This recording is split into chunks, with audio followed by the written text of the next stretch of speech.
다 같이 일어나시겠습니다. 다 경배하라. 거룩하오신 주님을 온 땅아 즐겨 섬기라.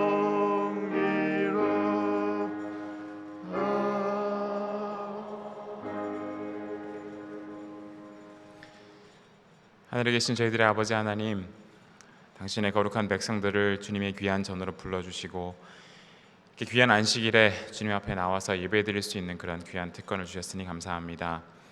저희들이 주님 앞에 나온 이 발걸음을 주님 축복하시고 저희가 이곳에 모여서 주님을 경험하고 주님의 말씀을 듣고 성도의 교제를 나누고 서로 기도하는 그러한 귀한 안식일이 될 수 있도록 도와주시며, 이 안식일 저희들의 마음이 예수님과 만나고 예수님에게 치료되고 저희들의 마음이 기쁨을 얻는 그런 귀한 안식이 될 수 있도록 도와주시며, 또 이곳에 오신 모든 분들의 마음을 주님 어루만져 주시고 저희들의 마음을 하늘의 기운과 하늘의 분위기로 따뜻하게 하여 주시고 저희가 주님 오실 준비를 하는 그러한 귀한 저희들의 마음을 여미는 그런 시간이 될 수 있도록 이 시간, 예배 시간 저희와 함께 하시기를 바라며 예수님의 이름으로 기도드렸습니다.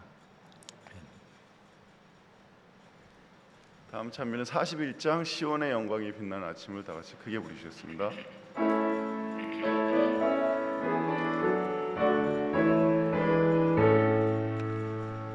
시온의 영광이 빛나는 아침, 어둡던 이 땅이 밝아오네.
지금 이 시간은 서명석 장로님께서 우리를 대신해서 기도해 주시겠습니다.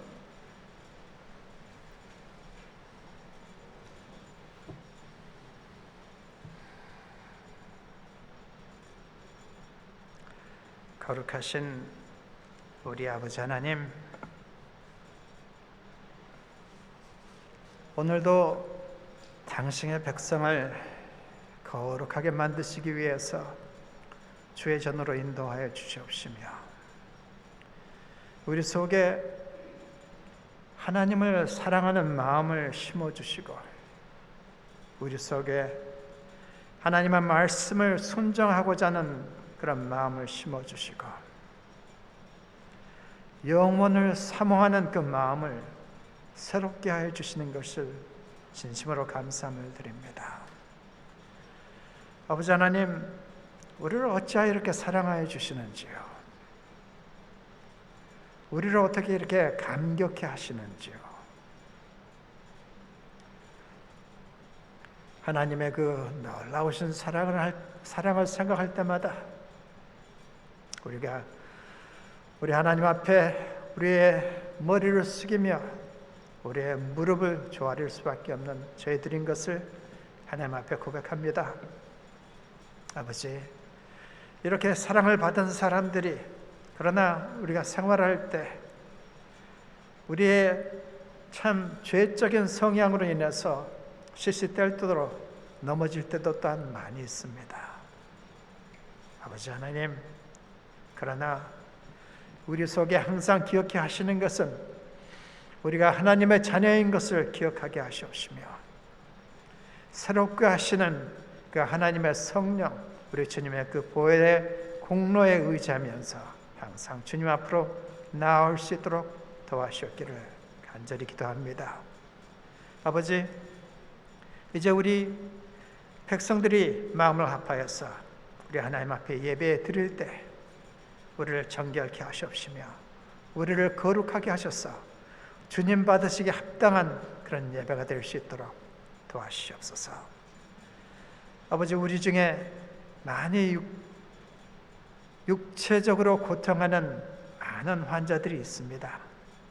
아버지 하나님께서 이들과 함께하여 주시기를 간절히 기도합니다. 주님, 그 고통 가운데 주님께서 은혜를 주시며 주의 사랑을 더욱더 깨닫게 하여 주셔서 고통이 아닌 하나님의 은혜가 될 수 있는 아름다운 그런 기간이 될 수 있도록 이끌어 주시옵소서. 아버지, 우리 속에 또 마음으로 고통하는 사람들이 있습니까? 마음적으로 어려워하는 사람들이 있습니까? 하나님 찾아가 주시옵시며 우리에게 평안을 주시는 그 하나님의 놀라운 사랑 속으로 주님 초청하시며 그 평안 속으로 우리가 오늘 들어갈 수 있도록 인도하여 주시기를 기도합니다.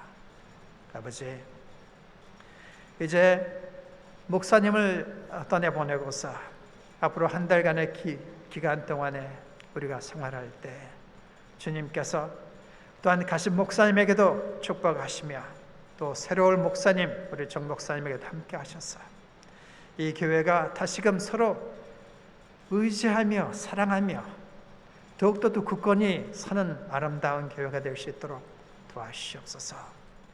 이제 주의 종을 택하셔서 우리에게 말씀을 주시겠습니다. 배 목사님의 입술에서 나오는 그 말씀이 주의 성령께서 인도하시며 그에게 감아주시며 생명을 주시는 말씀이 되게 하셔서 우리 마음에 와서 잘 박힌 목과 같이 박힐 수 있게 하여 주옵시며 우리가 돌아가면서 우리 하나님의 은혜를 감사하며 우리 하나님께 예비할 수 있는 그 영광을 감사할 수 있는 우리들 될 수 있도록 도와주시옵소서. 오늘 하루가 우리 주님 안에서 온전히 주님과 안식하는 아름다운 하루가 되어지게 도와주시기를 주 예수 그리스도의 이름으로 감사하며 기도합니다. 아멘.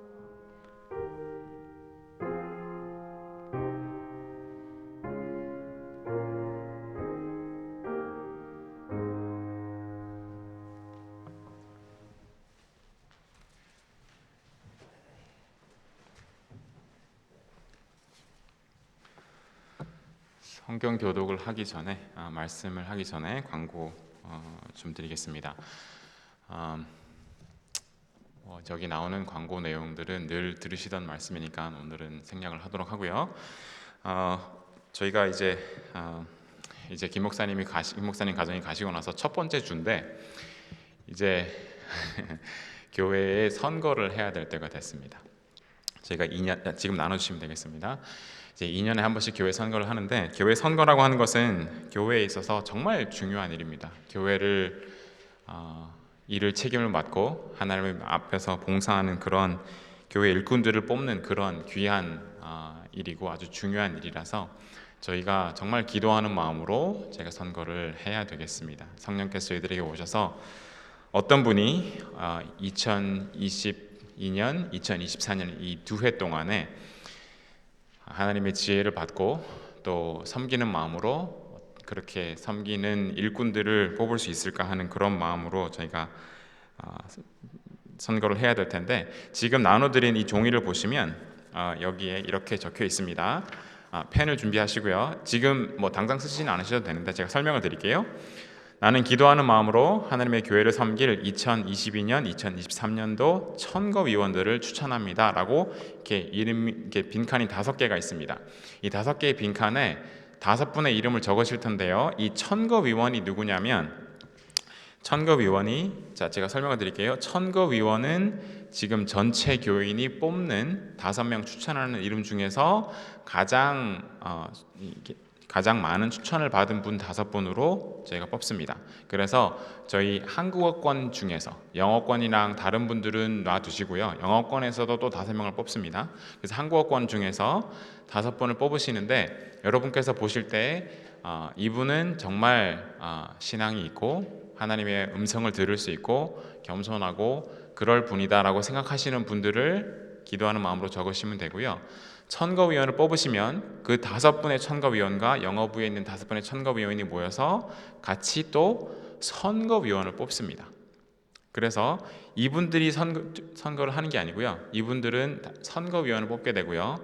그 이제 7분의 영어부에서 7분, 한국어권에서 7분, 그래서 총 14분이 선거위원이 되셔서 그분이 내년도 내후년도의 선거 임원들을 선출을 하실 거예요. 그러니까 지금 하시는 일은 선거위원회 전에 있을 그 선거위원들을 뽑을 천거위원을 뽑는 일입니다. 어쨌든 그래서 그렇게 기억을 하시고 지금 이걸 적으시면 이따가 헌금 수합을 하실 때 그때 그 봉투에 넣어서 내시면 되겠습니다. 그래서 잠깐 시간이 있으니까 기도하는 마음으로 그렇게 마음을 준비하시고 그렇게 써서 내시면 되겠습니다.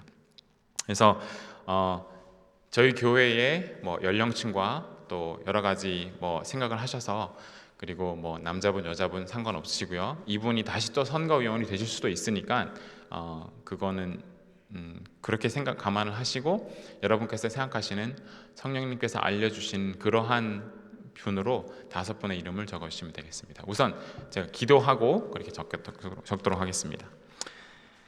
하늘에 계신 우리 아버지 하나님, 저희 교회를 사랑하시고 저희 교회의 존재를 있게 하신 그 하나님께서 저희와 함께 하시고 또 새로운 2022년, 2023년을 이끌어갈 주님의 귀한 종들을 뽑는 그러한 선거의 시간이 다가왔습니다. 주님, 저희들의 마음에 하나님의 감동이 있게 하시고 저희들이 이 5명의 임원들을 선출할 때에 천거위원들을 선출할 때에 주님의 뜻이 이루어지도록 하시며 정말 하나님을 섬기고 귀한 하나님의 교회를 받드는 그러한 분들이 뽑혀서 천거위원들이 선거위원들을 뽑고 그 선거위원들이 교회의 임원들을 뽑을 수 있는 그러한 귀한 역사가 일어나므로 저희 교회가 주님의 뜻을 따르고 부응할 수 있는 그러한 귀한 교회가 될 수 있도록 저희의 손길을 주님 축복하시고 저희의 마음을 주장하시고 인도하여 주시기를 간절히 바라며 예수님의 이름으로 기도드렸습니다.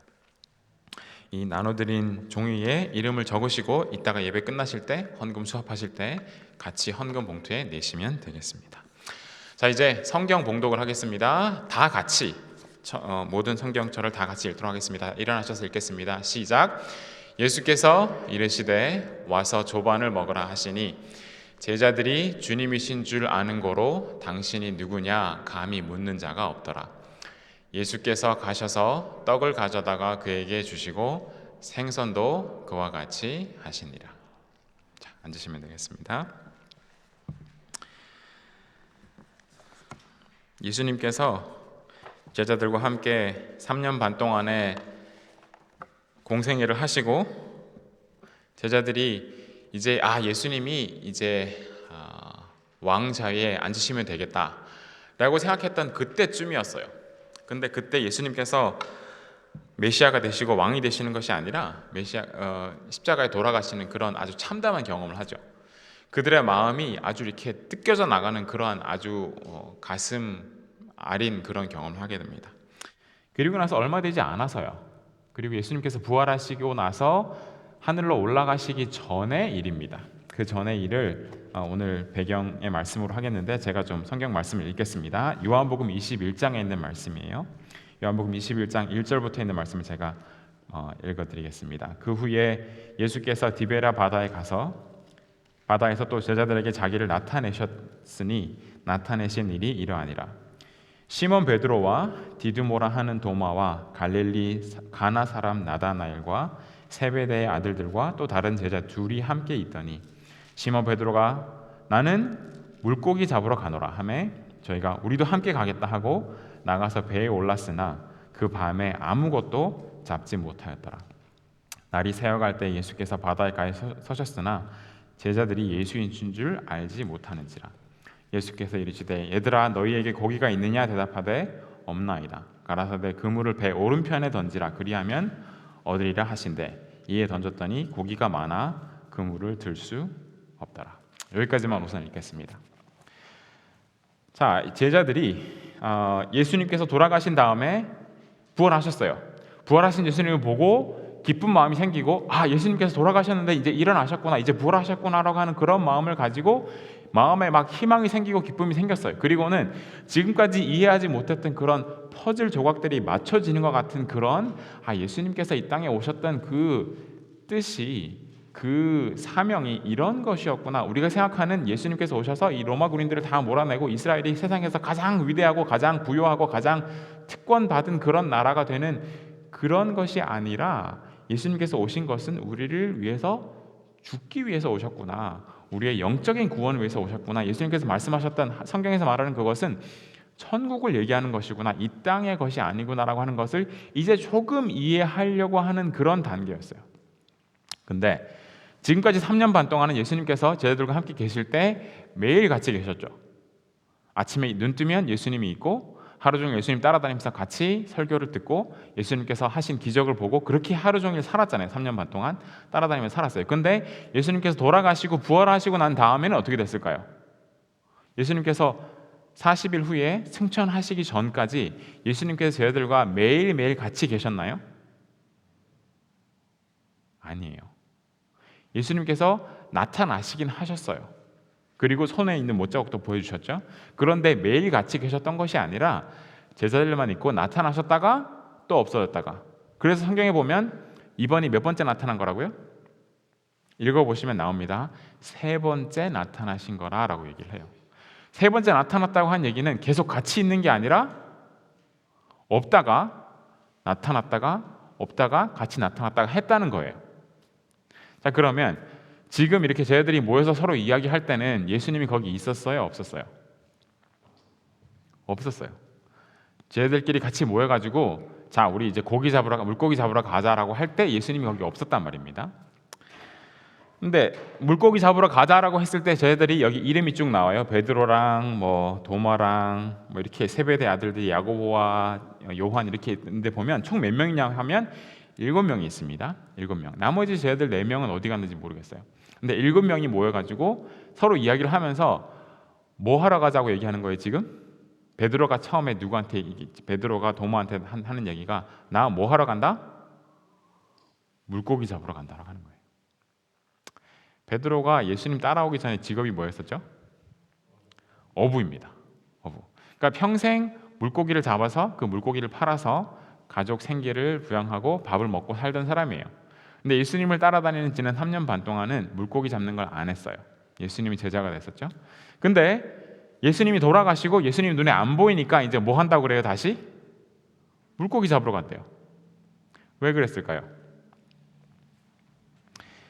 예수님을 따라다닐 때는 예수님께서 모든 걸 다 알아서 해줬어요. 오늘 아침에 눈 뜨면 어디 가서 뭐 하고 여기 가서 뭐 하고 복음을 전파하고 다 하는 일을 예수님께서 다 해주니까 제자들은 그냥 예수님을 따라만 가면 되는 거예요. 근데 예수님이 돌아가시고 부활하시고 나타나시긴 하셨는데 지금은 눈에 안 보여요. 그러니까 제자들이 이제 우리 뭐 할까? 다 같이 모여가지고 막 힘을 합쳐서 막 교회를 세우고 전도를 하고 이렇게 하면 좋겠지만 아직까지 그럴 만큼 마음의 준비는 안 됐어요. 그래서 모여가지고 우리 어떻게 하지? 하고 생각을 하다가는 근데 보니까 옷도 다 떨어져서 막 구멍이 날라 그러고 밥을 먹으려고 하는데 먹을 밥도 없고 힘은 다 빠졌고 같이 나가서 이 자기네들을 싫어하던 예수님을 잡아 죽인 이 바리새인들과 이 세리들과 이제 그 제사장들과 이런 사람들을 맞대해서 막 싸워서 이렇게 하나님의 일을 하려고 하다 보니까 자기네들끼리 힘이 없어요. 그래서 그냥 하는 소리는 입에 풀칠은 해야 되겠고 돈은 없고 내가 할 수 있는 거라고는 물고기 잡는 것밖에 없어요. 그래서 물고기나 잡으러 가자라고 해서 가니까 다 같이 그럼 우리도 같이 가자 해서 다 같이 간 거예요. 그래서 물고기를 잡으러 간 것이 어디라고요? 여기 디베랴 바다라고 했는데 거기가 사실은 갈릴리 바닷가입니다. 이 사람들이 갈릴리 바닷가에 왔어요. 근데 베드로가 자기가 버리고 두고 간 그 배가 있잖아요. 그 배가 아직도 거기 있었을 거예요. 그러니까 그 버려두고 갔다고 하는 것은 그냥 그거 버리고 갔다는 것이 아니라 다른 사람이 사용을 했겠죠. 그래서 그 배를 찾아왔어요. 그래서는 그 배에 다시 이제 물고기를 잡으러 갔습니다. 근데 처음에 물고기를 잡으러 가서 일곱 명이서 밤에 잡으러 갔어요. 왜 밤에 잡으러 갔냐고 하면은 저는 사실 뭐 낚시하는 거랑 물고기 잡는 건 잘 몰라요. 근데 지금처럼 이렇게 뭐 기계가 있고 불을 켜고 이렇게 하는 것이 아닌 상황에서는 밤에 물고기를 잡는 것이 물고기가 깜깜하기 때문에 잘 안 보여서 그물을 보고 도망치지 않기 때문에 잘 잡힌다고 해요. 그래서 밤에 가서 밤새도록 일을 하고 물고기를 잡았던 것 같습니다. 근데 물고기를 잡으러 가서 밤새도록 그 사람들이 잡는데 물고기를 잡았다 그랬어요? 못 잡았다 그랬어요? 한 마리도 못 잡았다 그랬어요. 자, 물고기를 잡으러 가서 물고기가 많이 잡히면 재미가 있을까요? 그렇죠. 재밌겠죠. 이게 신나고 재미도 있고 일을 하죠. 힘들지만 재미는 있겠지만 물고기가 안 잡혀요. 그러면 재미가 있을까요? 힘들까요? 힘들겠죠. 자, 그러면 밤새도록 그러니까 뭐 6, 7시간, 10시간 일을 했겠죠. 일을 하면서 그 사람들이 서로 무슨 대화를 했을까요? 물고기가 이렇게 안 잡히냐. 내가 그래도 평생 물고기를 잡은 어부인데 3년 반 동안 물고기를 안 잡았다고 내 손에 있는 이 기술들이 다 없어졌나? 어떻게 됐지? 왜 이렇게 안 잡히지? 하면서 서로 이야기를 했을 거 아니에요. 그러면서 얘가 옛날에는 말이야 물고기를 하루에 얼마나 많이 잡았는데 이런 무용담도 했을 것이고, 그리고 언제는 그때 기억나? 언제 물고기 잡으러 갔다가 막 이렇게 막 바람이 불고 파도가 차가지고 우리 죽을 뻔했잖아 했던 그런 이야기도 했을 것이고, 평생 살아오면서 물고기 잡았던 이야기들을 쭉 했을 것 같지 않아요?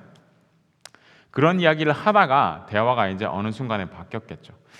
그래 말이야, 우리가 물고기를 잡다가 어느 날 예수님께서 오셔가지고 전혀 모르는 사람인데 와가지고는 너희 물고기 좀 잡았느냐 하고는 그 누가복음 5장에 보면 그 얘기가 나와요. 예수님을 처음 만났을 때, 제자들이 만났을 때 물고기를 깊은 곳에 가서 내리라고 해서 밤새 물고기를 잡았는데 그날도 잡은 게 없어요. 근데 깊은 곳에 가서 그물을 내리라고 했는데 제자들이 얘기를 하죠. 당신이 누군지도 모르겠고 당신이 물고기를 잘 잡는 사람인지도 모르겠지만은 말씀에 의지하여 그물을 내릴 테니까 한번 잡아보겠습니다 했는데 그물이 너무 많아가지고 물고기가 너무 많이 잡혀서 그물이 찢어질 만큼 됐다 그랬죠.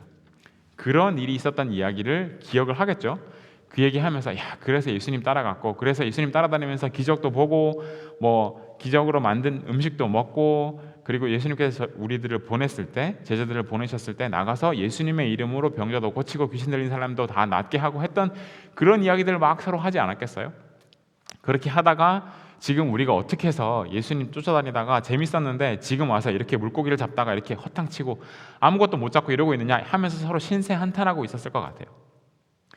그런 상황에서 그렇게 밤새 이 고기를 잡다가 그 예수님께서 그들을 불렀던 그 갈릴리 바닷가, 자기네들이 일했던 곳, 예수님께서 걸어서 오셨던 곳, 그리고 예수님께서 그 물고기 2마리와 보리떡 5개로 5,000명을 모으셨던 그 해변도 거기서 보였고요. 그러니까 예수님께서 기적을 행하셨던 그 동네들이 주변에 있었고, 그러니까 그런 것들이 눈에 선하게 보이는 그런 추억이 가득한 장소예요. 거기서 일을 하면서 그런 기억들을 해내면서 예수님의 이야기를 많이 했었을 것 같아요. 그렇게 하면서 밤새 잡았는데 아무것도 못 잡았다 그랬어요. 근데 4절에 보면 이런 말씀이 나옵니다. 날이 새어갈 때에 예수께서 바닷가에 서셨으나 제자들이 예수이신 줄 알지 못하는지라. 밤새 고기를 잡으려고 노력을 했는데 고기를 한 마리도 못 잡았어요. 그래서 이제 막 힘이 다 빠지고 이제 우리 집에 가자. 이제 해도 뜨고 이제 물고기도 안 잡히겠고 잡은 것도 없고 돈도 못 벌고 이제 고생만 하고 배도 고프고 졸리고 집에 가서 좀 자자라고 하려고 이제 나오려고 하는데 저기 보니까 바닷가에 어떤 사람이 서 있어요. 근데 예수님이 서 계셨는데 그 예수님을 알아봤다 그랬어요? 못 알아봤다 그랬어요? 성경에서 보니까 못 알아봤다 그랬어요. 왜 못 알아봤을까요? 자, 여러분이 잘 아는 사람이 저 멀리 떨어져 있으면 그 아는 사람이 걷는 모습을 보면 그 사람 알 수 있어요? 여러분 아내나 남편이나 자식이나 부모님이 어떻게 그냥 서 있는 모습만 봐도 저 사람 내 남편이야, 저 사람 내 아내야 딱 알 수 있나요? 그죠? 말을 안 해도 딱 보면 알아요. 어떤 경우는 이게 워낙 같이 오래 살다 보면 걸어가는 발자국 소리만 들어도 알아요. 그 무슨 말인지 아시죠? 예? 다 그래요. 그러니까 같이 시간을 보내고 같이 알다 보면 그렇게 돼요. 그런데 제자들이 예수님을 못 알아봤다 그랬어요. 제가 이번에 여름에 한국에 갔는데 몇 년 만에 한국에 간 거죠. 갔는데 저희 식구들이랑 같이 이제 한국에 갔습니다. 저희 외할머니가 몸이 편찮으시고 위독하시고 그리고 또 저희 장모님께서 또 몸이 안 좋으시고 하셔서 그냥 뭐 상황이 어렵고 코비드 상황이긴 하지만 나가자고 해서 나갔는데 마지막으로 외할머니를 뵙고 외할머니가 지난주에 돌아가셨어요. 그래서 이제 장례식을 다 치르고 했는데 저는 이제 못 나갔죠. 근데 저는 이번 여름에 7월 달에 나가서 마지막으로 뵙고 온 게 이제 그게 마지막이었던 것 같아요. 마지막이었어요.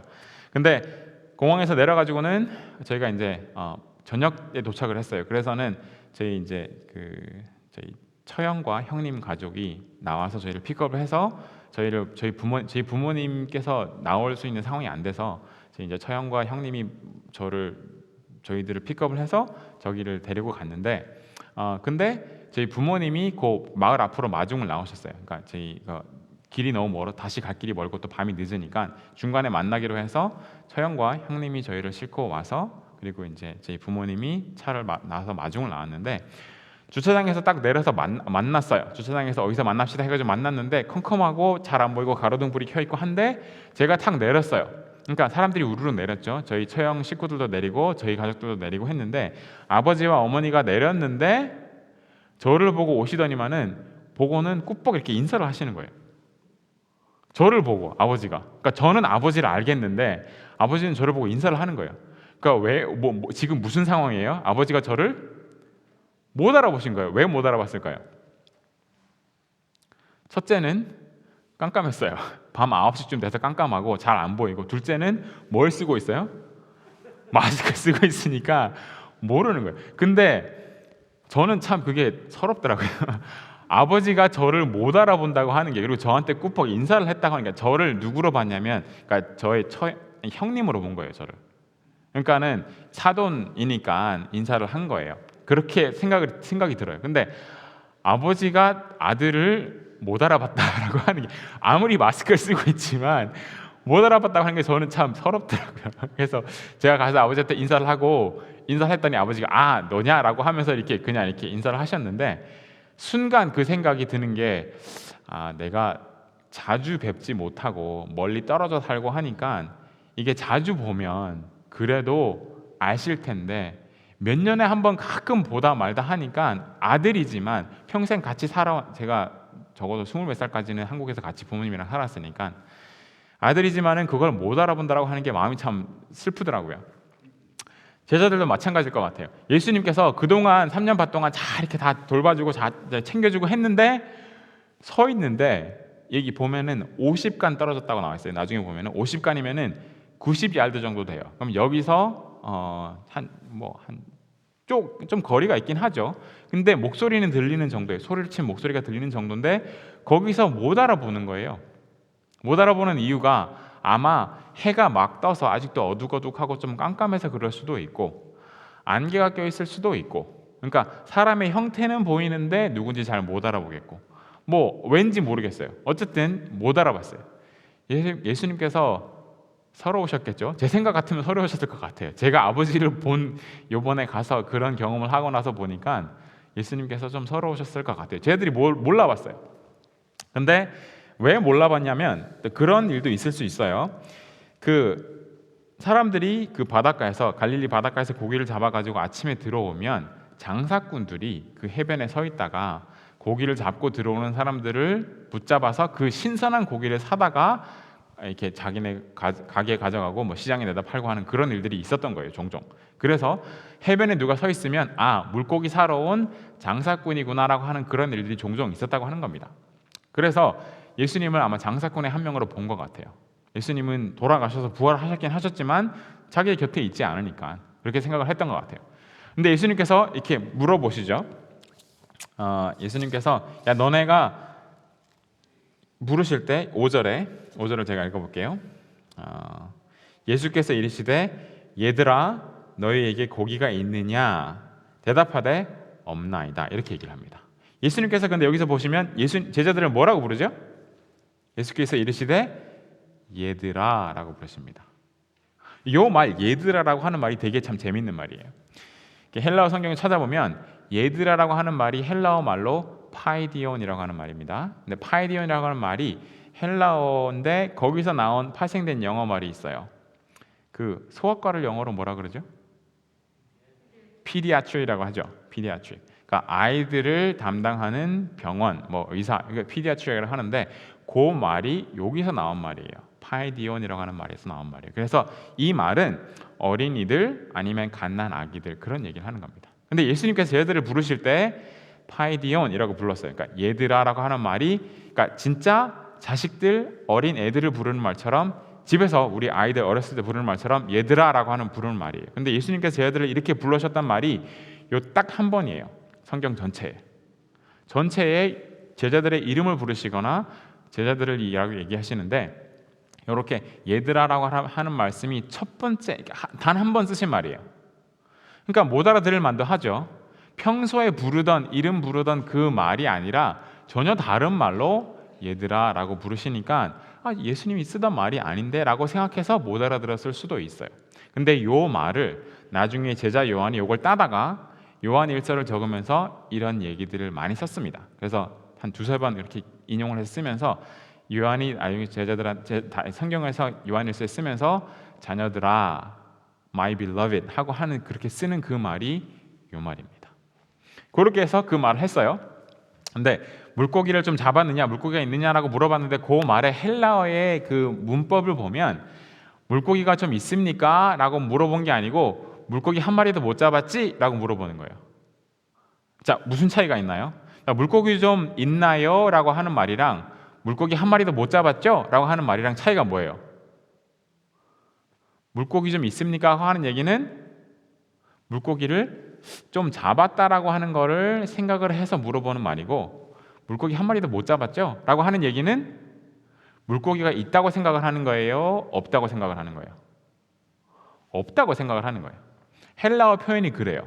예수님께서 물고기가 있느냐라고 물어봤을 때 그 말은 영어에는 그런 표현이 없어요. 근데 헬라어 표현에서는 물고기 한 마리도 못 잡았지 한 마리도 없지라고 하는 거를 가정하고 물어보는 얘기예요. 예수님께서 아신다고 하는 거예요. 물어봤어요. 그랬더니 제자들이 한 마리도 못 잡았다고 얘기를 해요. 자, 근데 6절에 보면 가라사대 그물을 배 오른편에 던지라 그리하면 얻으리라 하신대 이에 던졌더니 고기가 많아 그물을 들 수가 없더라. 자, 배 오른편에다가 그물을 던지라고 얘기를 했습니다. 제자들이 지금 다 밤새도록 고기를 잡았는데 한 마리도 못 잡았어요. 그리고는 이제 다시 집으로 가려고 다 이제 다 팩업 다 해놓고 다 정리하고 가는 중인데 저기서 100m쯤 떨어진 90m쯤 떨어진 90야드쯤 떨어진 곳에서 이 사람이 누군지도 모르는 이 사람이 야 너네 물고기 한 마리도 못 잡았지? 오른쪽으로 던져봐. 그러면 잡을 거야 라고 하는데 그 말을 듣고 집어넣었던 그물을 다시 꺼내가지고 던질 상황이 될까요? 왜 그렇게 할 이유가 없죠. 야 지금 너는 여기 물 상황이 어떤지도 모르고 거기 바닷가에 서가지고 우리 보고 여기 던지라고 하는데 네가 물고기를 잘 잡는 사람인지 못 잡는 사람인지도 모르고 전혀 모르잖아요. 아무 상관이 없는 그런 사람이 장사꾼 같은 사람이 그물을 던져보라고 하는데 그걸 던질 이유가 없어요. 근데 저희들이 한번 해보자 라고 해서 던졌어요. 그랬는데 던졌더니만은 그물이 너무 많아서 물고기가 많아서 그물을 들어 올릴 수 없을 만큼 물고기가 잡혔어요. 자, 이런 상황이 딱 되니까 뭔가 이상하죠. 그냥 일반 사람이었을 것 같으면 이거를 던졌을 때 그렇게 갑자기 많이 잡힐 상황이 아니에요. 자, 오른쪽이라고 했던 이 의미는 뭘까요? 왜 오른쪽으로 던지라고 했을까요? 시대의 소망에 보면 그 이야기 설명이 나옵니다. 오른쪽이라고 하는 의미는 제자들이 나올 때에 예수님이 계신 쪽, 그러니까 해변 쪽이 오른쪽이었어요. 그러니까 그쪽으로 던지라고 했던 이유는 예수님께서 왼쪽으로 던져라라고 할 수도 있는데 오른쪽으로 던지라고 하셨던 이유는 예수님이 있는 쪽을 보고 예수님을 믿고 하나님과 협력해서 같이 일하자라고 하는 그런 의미에서 오른쪽으로 던져라라고 예수님께서 말씀하셨다고 하는 그런 의미예요. 오른쪽으로 던졌어요. 근데 너무 많아요. 고기가 153마리가 잡혔다고 했는데 딱 잡고 보니까는 이게 보통 사람이 한 얘기가 아닌 것 같은 거예요. 그러니까 무슨 생각이 탁 났어요, 갑자기? 제자들을 처음 부르셨을 때 누가복음 5장 5절에 나오는 그 말씀, 그 상황과 지금 똑같은 거예요. 밤새 물고기를 잡았는데 한 마리도 못 잡고 있다가 갑자기 전혀 상관도 없는 사람이 그물을 던지라고 했는데 너무 많이 잡힌 거예요. 그와 똑같은 상황을 예수님께서 만드신 겁니다. 왜 그러셨을까요? 지금 예수님께서 제자들이 밤새 물고기를 잡으려고, 지금 물고기를 잡으러 온 이유는 왜 왔다 그랬어요? 돈이 필요해서 왔어요. 옷이 헤어져서, 먹을 게 없어서, 할 일이 없어서, 용기가 떨어져서, 마음이 상해서, 그래서 할 거 없으니까 물고기나 잡으러 가자, 돈이나 벌러 가자, 그래야 입에 풀칠이라도 할 수 있으니까 그렇게 온 거예요. 근데 이 사람들이 밤새 물고기를 잡을 동안에 예수님 어디 계셨어요? 멀리 계셨던 게 아니고 그냥 가까이 계셨어요. 가까이. 부르면 목소리가 들릴 만한 곳에 계셨어요. 여러분이 마음속에 열심히 신앙생활을 하시고 하다가 어떤 경우에는 마음이 상처를 받고 예수님께서 돌아가시고 예수님께서 부활하시긴 하셨지만 부활하신 예수님을 보긴 했지만 제자들의 마음속에는 아직도 희망이, 용기가 약하고 어떻게 해야 될지 모르겠고 앞날이 깜깜하고 그러할 때에 그들이 포기하고 물고기를 잡으러 갔는데 저희도 그럴 때가 있어요.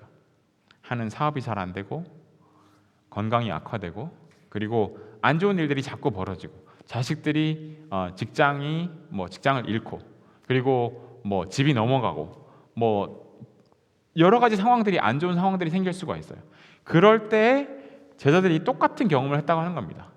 지금까지 믿었던 따라왔던 예수님이 돌아가셨어요. 그리고는 모든 일이 다 없어진 것 같은. 그래서 이제 지금 상황을 보면 이제 나는 이거 일을 접고 그냥 내가 하던 일 다시 해야 되나라고 하는 생각이 들 정도로 뭘 해야 될지 모르는 상황이 됐어요. 그럴 상황일 때 예수님께서 어디 계셨다고요? 멀리 계신 게 아니에요. 목소리로 부르면 들릴 만한 거기서 서서 계속 계셨다고 하는 거예요. 우리 눈에는 안 보이고 우리가 제자들이 알아볼 수 없었지만은 우리가 몰라보고 우리가 없는 것처럼 생각이 들어도 예수님은 거기 그냥 계속 계시다고 하는 거예요. 우리가 부르면 들릴 만한 곳에. 그래서 혹시 여러분 마음 가운데 어려움이 있고 실망되는 그런 일들이 있고 그렇다고 하면 그거를 마음속에 포기하지 마시고 예수님이 내가 지금 내 눈에는 안 보이지만 내 곁에 항상 계신 예수님을 기억하시기 바랍니다. 우리가 목소리 쳐서 부르면 우리가 기도하면 들릴 만한 곳에 예수님이 계세요. 근데 한 가지 기억할 것은 제자들이 여기 물고기를 잡으러 간 것이 자기의 사명을 다 버리고 그냥 간 건 아니에요. 그냥 지금 당장 상황이 어려우니까 당장 물고기를 잡아서 좀 돈을 충당을 하자라고 해서 간 겁니다. 그랬는데 예수님을 못 알아보고 그렇게 했죠. 근데 물고기를 이렇게 딱 잡았어요. 잡고 보니까는 이게 보통이 아닌 것 같아. 그러면서 저기 서 계신 분이 그냥 장사꾼이 아니고 누구다? 예수님이다라고 하는 거를 탁 깨달은 거예요. 근데 예수님께서 왜 그렇게 하셨느냐? 예수님이 불렀어요. 얘들아라고 불렀고 예수님 목소리를 탁 들려줬는데 못 알아봤죠. 여러분, 전화로 여러분의 남편이나 아내나 자식들이나 부모님 목소리 들으면 목소리를 알 수 있나요? 웬만하면 알 수 있죠. 그죠? 다 알 수 있어요. 목소리를 못 알아듣는 경우는 잘 없어요. 그죠? 근데 예수님께서 하신 말씀을 못 알아들었어요. 목소리를 못 알아들었어요. 예수님께서 옆에 서 계셨는데 그 모양으로도 제자들이 못 알아차려요. 목소리를 내서 얘들아라고 불렀는데 그것도 제자들이 못 알아봐요. 그래서 예수님께서 야 그래? 그러면 생각나게 해줄게 하고는 예수님께서 제자들을 처음 불렀을 때와 똑같은 기적을 딱 일으켜 주신 거예요. 그러니까 그때 그 생각이 갑자기 확 나는 거예요. 그죠? 예전과 똑같은 상황이 딱 생기니까 그 데자뷰라 그러죠. 예전과 같은 그림이 딱 매칭이 되는 그런 상황이 되니까 요한이 베드로한테 저분 예수님이다라고 얘기를 한 거예요. 그러니까 지금 막 고기를 잡고 고기 많이 잡혔다라고 해서 막 고기만 정신이 팔려가지고 있다가 요한이 딱 생각을 해내고, 요한이 나이가 제일 어려서 기억이 제일 빨랐던 것 같아요. 이게 제일 빨라요. 딴 사람들은 물고기만 보느라고 정신이 없는데 요한이 저 예수님이다라고 하니까 베드로가 진짜? 하고는 탁 행동을 한 거예요. 베드로가 한 행동이 뭐예요? 그 다음 절을 보면 7절에 예수의 사랑하시는 그 제자가 베드로에게 이르되 주시라 하니 시몬 베드로가 벗고 있다가 주라 하시는 말을 듣고 겉옷을 두른 후에 바다로 뛰어내리더라. 자, 요한이 저기 예수님이다라고 하니까 베드로가 벗고 있다가, 그러니까 겉옷을 벗고 있다가 이걸 다시 입고 내렸다고 하는 거예요. 근데 자, 거리가 멀었으면 수영을 해서 가야 되겠죠. 지금 아직 배는 이 그물을 안 들어 올렸으니까 이걸 놔두고 갈 수는 없잖아요. 그러니까 혼자서 갔는데, 여러분 수영할 때는 겉옷을 벗고 뛰어들어야 돼요? 겉옷을 입고 뛰어들어야 돼요? 옷이 있으면 수영하기가 쉽나요? 아니죠. 겉옷을 벗고 뛰어들어야 돼요. 근데 이 베드로는 어떻게 했어요? 겉옷을, 그러니까 지금은 이 반바지만 입고 있다가 유대인들 옷을 보면 그래요. 겉옷은 이렇게 다 두루마기처럼 이렇게 된 거고, 겉옷을 벗으면 반바지 같이 이렇게 돼 있어요. 속옷이 있는데 그것만 입고 서로 이제 우통 벗고 일하고 있다가 겉옷을 입고 뛰어내렸다고 하는 얘기는 수영해서 갔다는 얘기예요? 걸어서 갔다는 얘기예요? 걸어갔다는 얘기예요.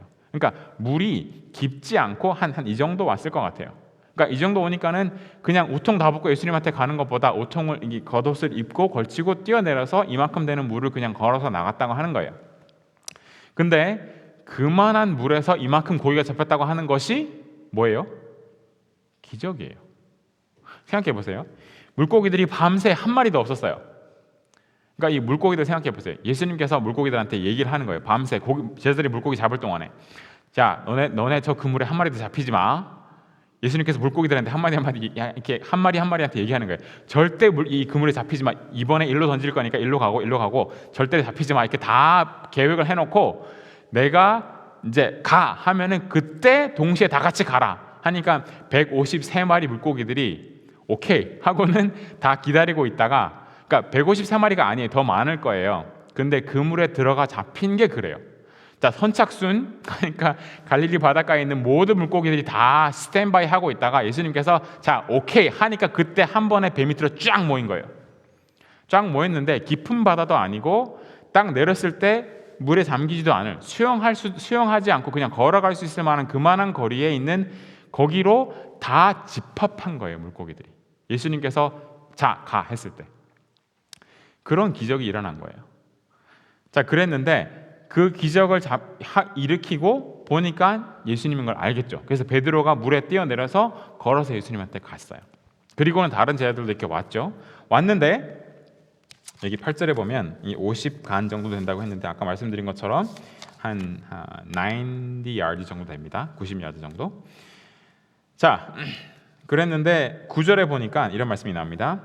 육지에 올라와 보니 숯불이 있는데 그 위에 생선이 놓였고 떡도 있더라. 자, 육지에 딱 올라왔는데 뭐가 있어요? 밤새 수고하고 이제 막 힘들고 막 지쳐가지고 이제 집에 가 자야 되겠다라고 하는데 먹을 게 있어요, 없어요? 물고기를 좀 잡아야 그걸 좀 먹을 텐데 물고기 잡은 게 하나도 없었어요. 그러니까는 그냥 집에 가려고 그랬는데 예수님께서 딱 오니까는 뭘 해놨어요? 숯불을 구워놓고 거기다가 떡도 있고 생선도 구워놓고 있는 거예요.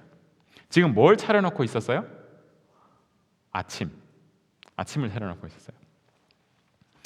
제가 앤드루스에 있을 때, 그러니까 그 앤드루스에 보면 거기 목사님들 가정들이 많이 오셔서 거기서 공부를 하시는데 제가 가까이 지냈던 분들이 많아요. 근데 그 중에 목사님 가정 3집이 있었어요. 그러니까 저희랑 다른 2집이 있었는데 사모님들끼리 서로 막 친해가지고 어느 한 날 일요일 날, 그러니까 공부 수업 없는 날 한 날 주로 사모님들이 주로 이제 집에서 애들 보고 목사님들 뒷바라지를 하고 목사님들이 학교를 가서 공부를 하니까 이날은 사모님들한테 좀 쉬는 날을 주자 해가지고는 목사님들이 다 모여가지고 애들 다 한 집에서 보고 사모님들을 다 나가셔서 이렇게 좀 알아서 시간을 보내시라고 했어요. 사모님들 신났죠. 그래서 사모님들 세 분, 여자분 세 분이서 나가서 뭘 했는지도 모르겠어요. 나가서 아침에 나가서는 밤늦게 들어왔어요. 그러니까 저녁 때 돼서 들어왔어요. 그동안에 남자 목사님 세 분이서 아이들 7을 모아놓고 거기서 막 하루 종일 막 이렇게 막 난리를 치고 있었어요. 근데 저녁 시간이 다 돼서 사모님들이 들어오실 때가 됐는데, 그러니까 여기 어떤 목사님 집에서 그렇게 다 같이 있었는데 그 목사님께서 사모님 들어오시니까 저녁을 좀 준비해야 되겠다고 하시면서 목사님께서 손수 냉면을 끓이신 거예요. 그러니까 저는 그때 그 당시 결혼 초기여갖고 이렇게 집사람이 나갔다가 들어오면 밥을 준비해놓고 하는 걸 잘 몰랐어요. 그래서 그랬는데 이 목사님께서 사모님들도 오신다고 냉면을 딱 준비해가지고 나머지 여기 있던 목사님들이랑 애들 다 먹이고 사모님들이 딱 오셨을 때 딱 먹을 수 있도록 이렇게 탁 준비를 해놓고 온 거예요. 그렇게 하니까 사모님들이 갔다가 하루 종일 돌아다니고 저녁에 딱 들어왔는데 이 목사님께서 음식을 착 차려놓고 있으니까 목사님이 점수를 땄을까요? 안 땄을까요? 대박 땄죠. 다른 여자분들 2명이서 저랑 이 다른 목사님한테 좀 보고 배우라고 이렇게 얘기를 하고 갔어요. 어디 나갔다가 온 사람한테, 어디 수고하고 온 사람한테 밥을 차려준다라고 하는 거는 그만큼 정성을 들인다라고 하는 그런 얘기죠. 그러니까 제가 그때는 결혼 초기였는데 지금은 좀 배워가지고 이제는 무슨 일이 있으면 애들도 밥을 먹이고 나갔다 들어오는 집사람 그러니까 제가 나갔다 들어오면 집사람 항상 밥을 잘 차려놔요. 그래서 항상 감사하게 생각을 하는데 집사람이 어디 나갔다가 들어오면 저도 이제 밥을 챙겨놓으려고 준비를 하고 이렇게 하는 걸 좀 배워서 하고 있습니다. 근데 여기 보면 예수님께서 제자들한테 뭘 차려놨어요? 아침밥을 차려놓으신 거예요. 아침밥을. 여기 뭐 보면 이게 막 근사하고 막 이렇게 삐까번쩍한 의리의리한 걸 차려놓은 게 아니에요. 이렇게 막 멋있는 미슐랭 음식 갖다가 놓고 이렇게 막 접시에 막 데코레이트 해놓고 막 쫙 해놓은 코스밀 이런 게 아니고 무슨 음식을 준비했어요? 생선하고 떡하고. 그러니까 떡이라고 하는 얘기는 그냥 우리말로 떡인데 그 사람들이 잘 먹는 빵을 얘기하는 거겠죠. 그 사람들이 매일 먹는 빵이랑 떡, 그러니까 보리떡이랑 빵 이런 거 했을 것 같아요. 그러니까 그 꼬마 소년이 와서 오병이어 기적했을 때 먹었던 것 마냥 보리떡 5개, 물고기 2마리 했던 것처럼 생선이랑 그냥 떡, 가장 단순한 음식. 근데 그거를 준비해놓고 계신 거예요. 근데 자 보세요. 예수님께서 물고기를 어떻게 잡았을까요?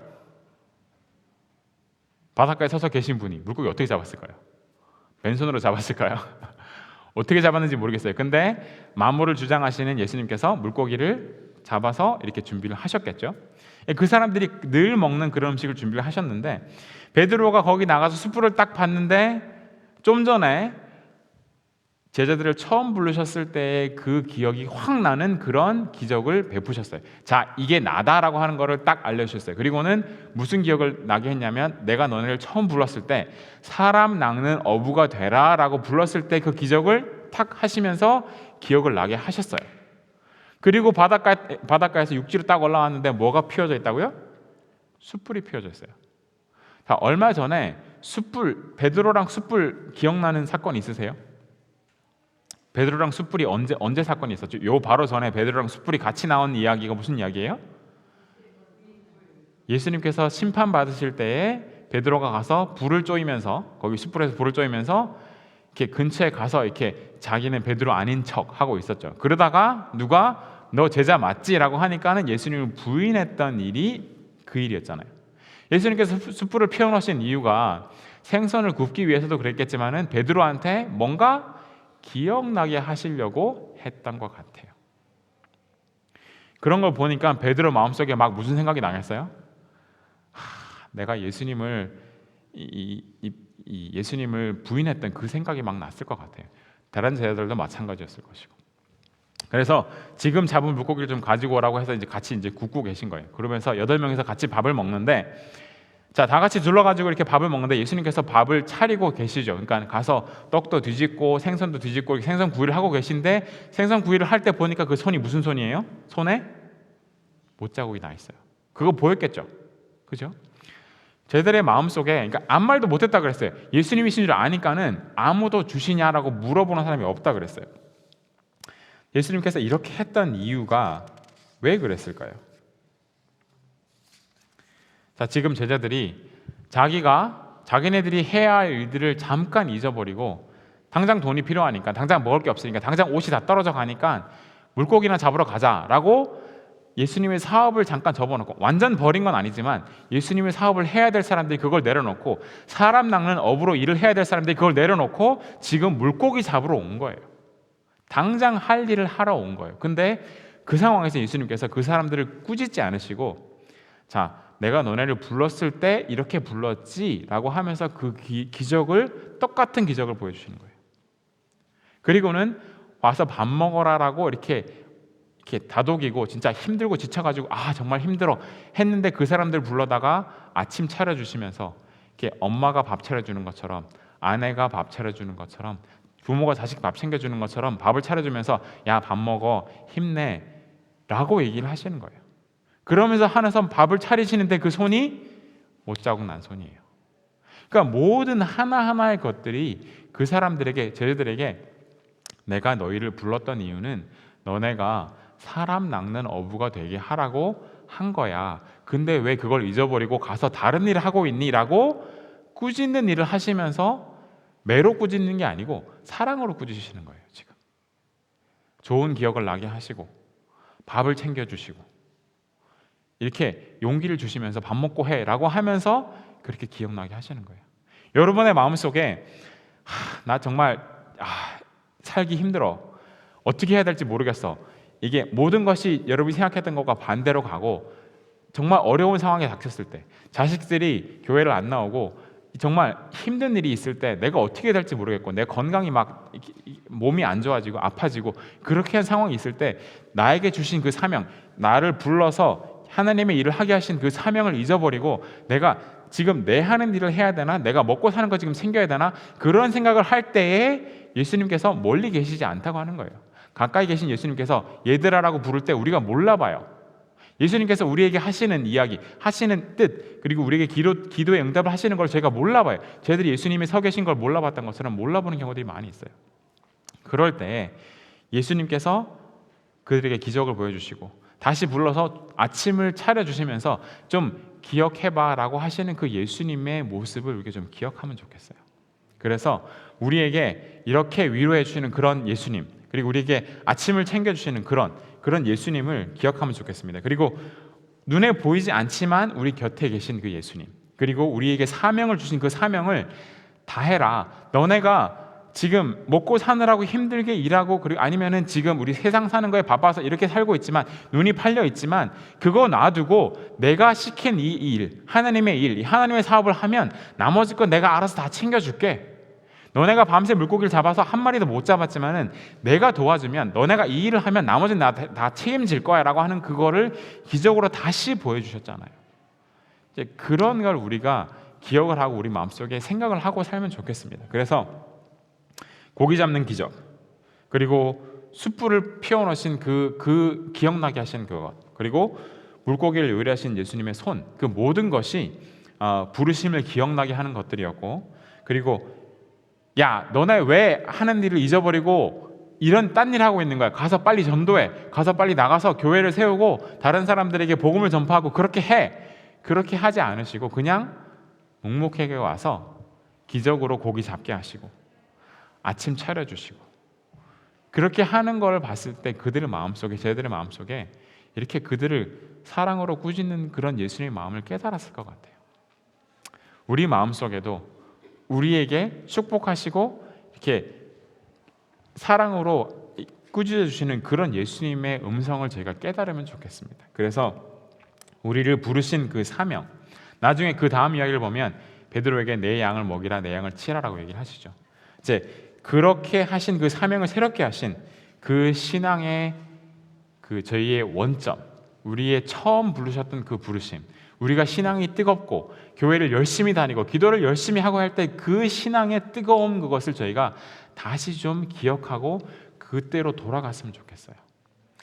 제자들을 처음 부르셨을 때의 그때의 그 아주 마음속에 정말 뜨거움이 있고 마음속에 열기가 있고 했던 그때의 것들을 기억하면서 제자들을 다시 돌아오게 하셨던 것처럼 저희 마음속에도 이 신앙하는 그 마음, 자세, 우리 옛 신앙의 뜨거움을 다시 찾게 되시기를 간절히 바랍니다. 그래서 우리 곁에 계신 예수님, 우리를 떠나지 않으시는 그 예수님, 우리를 기억나게 하시는 예수님, 우리의 아침을 챙겨주시고 우리의 모든 것을 다 책임지시는 그 예수님을 곁에 계시다고 하는 것을 기억하시면서 우리 마음속에 예수님을 기억하시고 우리의 신앙을 다시 회복하게 되시는 우리 저와 여러분 되시기를 간절히 바라면서 말씀 마치겠습니다. 기도하시겠습니다.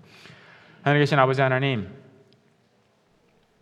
우리의 곁을 떠나지 않으시고 우리 곁에서 우리에게 옛 신앙의 뜨거움을 기억나게 하시는 그 예수님을 잊어버리지 않게 하시고 저희들에게 뜨거웠던 그 신앙의 순간들, 예수님께서 함께 하셨던 축복의 그 순간들을 기억함으로 저희들에게 주신 이 사명, 하나님의 사업을 하고 교회를 섬기고 다른 사람을 도와주는, 우리가 안식일학교에서도 이야기했던 것처럼 어떤 식으로 내가 주님의 사업을 할까, 그러한 것들을 고민하면서 저희 마음 가운데 예수님을 받드는, 저희의 개인적인 것들을 내려놓고 예수님의 사명을 저희가 받드는 그러한 마음의 뜨거움을 저희들이 허락하시기를 바라며 저희 이곳에 모인 모든 성도님들에게 예수님의 용기와 예수님의 사랑이 함께 하시기를 간절히 바라며 예수님의 이름으로 기도드렸습니다.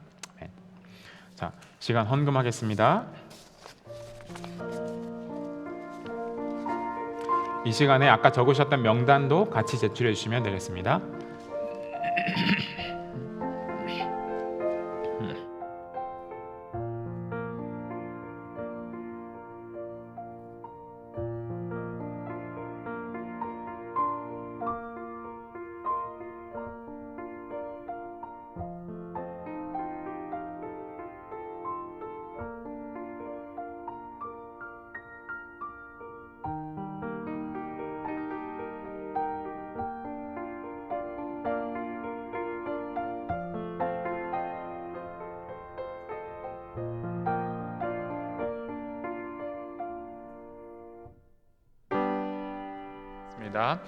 만복 근원 주 하나님,